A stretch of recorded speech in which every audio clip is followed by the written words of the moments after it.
If you take a close look at the numbers, you'll notice that in recent years, Wall Street has started leaning left. Commercial banks and their employees have been donating more cash to Democrats. Joe Biden has dramatically outpaced Republican President Donald Trump in total fundraising during the final months of the campaign ahead of the November 3rd election. That's also true when it comes to winning cash from the banking industry. And that, as Reuters correspondent Pete Schroeder will tell you, is a big change. As the years have progressed, we're finding that banks are giving more to Democrats than they had in the past. It used to be a very tilted playing field with most of the money going to Republicans. And now what we're finding is that it's practically even, and even some high-profile candidates are actually outraising their Republican counterparts in some key races. So, how has Wall Street split its money during the 2020 election cycle? We looked at data compiled by the Center for Responsive Politics. Joe Biden and his campaign have pulled in roughly $3 million from commercial banks, compared with just over $1.4 million for Donald Trump. By comparison, in 2012, Republican candidate Mitt Romney pulled in nearly $5.5 million from banks and their workers. Barack Obama received less than half of that, nearly $2 million. But why the change? Well, it has a lot to do with the 2009 financial crash.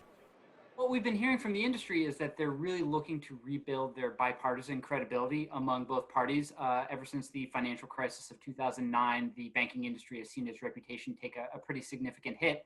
And in the subsequent years, when Democrats were pushing very restrictive regulations on the industry, it was a very uneven political dynamic with banks pretty heavily in the corner of the Republican Party. But now that that time has kind of come and gone and things have settled down a little bit, what you hear from the banks is they want to be able to support members of both parties because they say that they understand that if any of their policy priorities were ever to become reality, they need to have buy-in from both parties. So they want to make sure that they have allies in both the Democratic and the Republican Party. So who else is getting the money? Stripping out Trump and Biden, the next top recipient is the anti-Wall Street, progressive and former presidential candidate Bernie Sanders. Which candidate for president has shown that he will be disciplined, that he will be responsible? He's received more than $800,000 during the 2020 election cycle.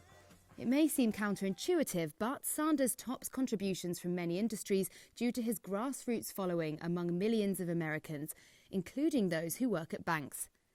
That suggests many bank employees favour more progressive lawmakers than the industry's leadership. I think it makes for a much more complicated political landscape on Wall Street. I think in the years after the crisis, it was a fairly clean break of Wall Street was pretty much well aligned with the Republican Party because that's where the policy priorities were. And now what we're seeing is it's much more nuanced than it ever has been before.